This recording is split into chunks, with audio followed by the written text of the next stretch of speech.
Hi, this is a bit of a last minute video to introduce the Trecena of Kawok. Here we are on the sunset of the day 13 Tihash, on the last day of the Kamei Trecena, the last day of this 13-day period where we've been facing our fears, we've been going into the things that we fear the most, where we've been maybe grasping the nettle as it were, maybe doing something. Maybe you were a bit shy about something and you had to come forward and stand up and do it. And hopefully that's brought a result that you're happy with. So here we are about to go into the Trecena of Kawok. And it's an interesting symmetry here, because we've just gone through the Trecena of Kamei, the Trecena of death. And now we're going through the Trecena of Kawok, the Trecena of birth. So death followed by rebirth, of course. So we've faced our fears, we've moved through it, we've evolved out of something, and now we're going to evolve into something else. And this is a time to be birthing what it is, birthing this new thing into the world, because we have these two things working together.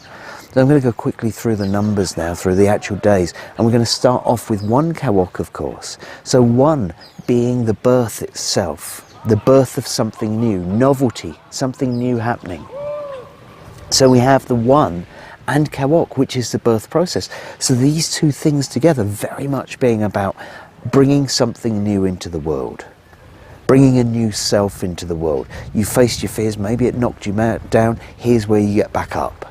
Here's where you bring the new in.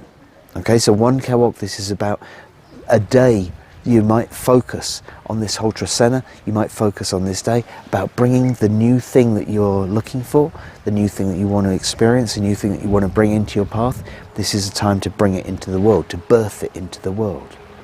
We're followed by the day to Ahpu. Now, here we see something very interesting, because Ahpu is the divinity, the divine part of life, and we see it with the two. So the two is the duality. So there's part of Tu Ahpu which could be about choosing. It's like, okay, what are you taking forward, what are you leaving behind? What part of the divinity are you taking and what part are you leaving? Maybe there's a discernment that needs to be made between that which is really divine and that which is not quite so divine. But we also see two as relationships. So this can represent searching for the divinity within a relationship. And perhaps one of the most interesting things that I came to mind today really about it was that when we see the two, there's a separation that happens. And when we're talking about birth, we're separating from the mother, we're separating from the female divinity, as it were. And so as we're going through the Kawok Trecena, of course, like we start the birth process, but then we have to separate from the divine source. It's like this part of being birthed into this physical world. So there's all of those things wrapped up, and it's certainly a good day to find divinity in your relationships. There's one of the meanings of that, but also this separation, to recognize this separation from divinity that can happen when we're birthed into the physical world. And there we then go into 3 Emosh. So this is looking inside, the 3 representing the inner world, the creation that comes from the home place, from inside, and Emosh being the dream. So this might be manifesting your dream into your home, looking around your home, looking inside for the dream that you're trying to manifest, rather than looking for it out in the world. It's like going inside to find it. From 3 Emosh, we're going to go into 4 Ich. 4 Ich, the communication, the wind, the 4 winds, we could even say. So this is stability.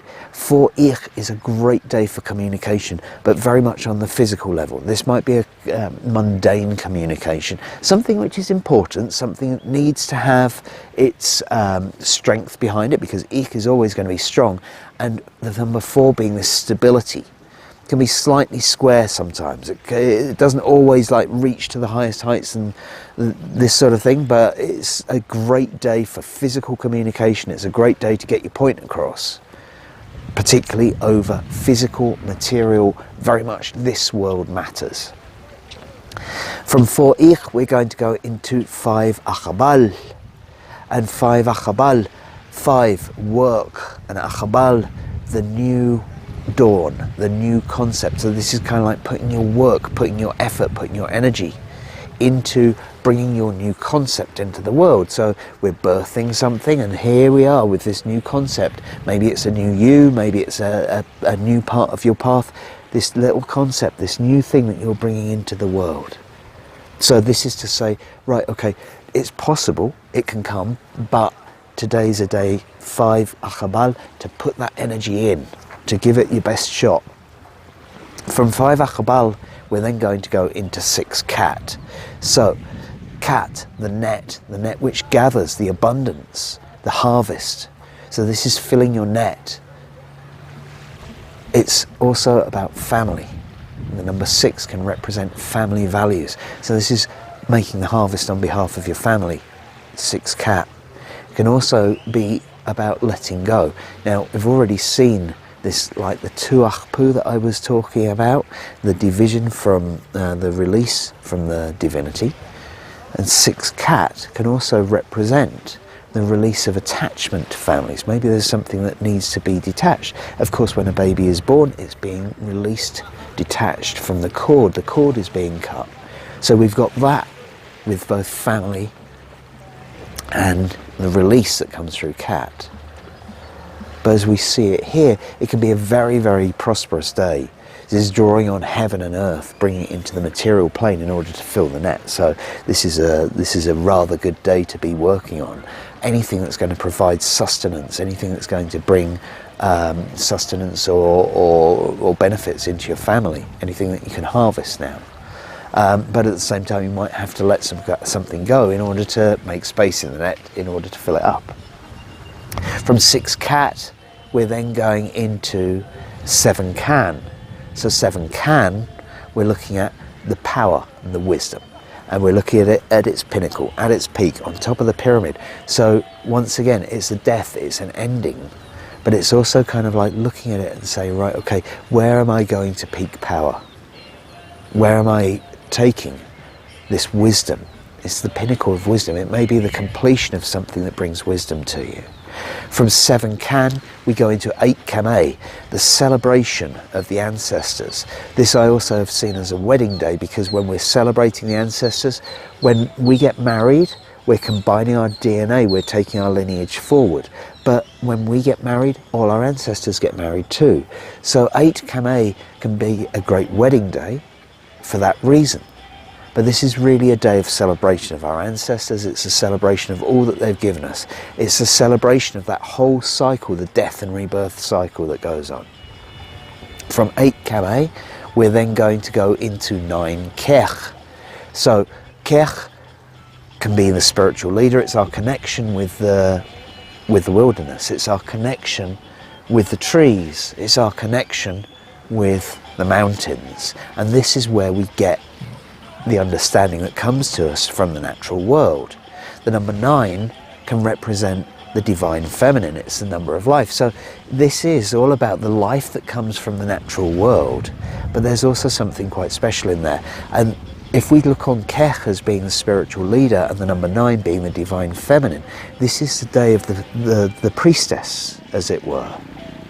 This is the celebration of those holy mothers within our life and what they gain from being in the wilderness. From 9 Kech, we're then going to go into 10 Anil. Anil, again, being the ripening, Anil being the yellowing, the maturity, the goldening that comes through cooperation. So this is where we might ask our community, we might ask our friends, the people around us, to lend us a hand to bring things to their maturity, to bring things to their full ripeness. It's a day of joy, and it's certainly a great day to be celebrating within your community. Anil days are often a lot of fun. They often have a lot of stuff going on, and in this case we see it combined with community. So it's a great day for a community party. You might just have to be a bit careful, because Anil can sometimes take things to excess, so it might be important not to overdo it.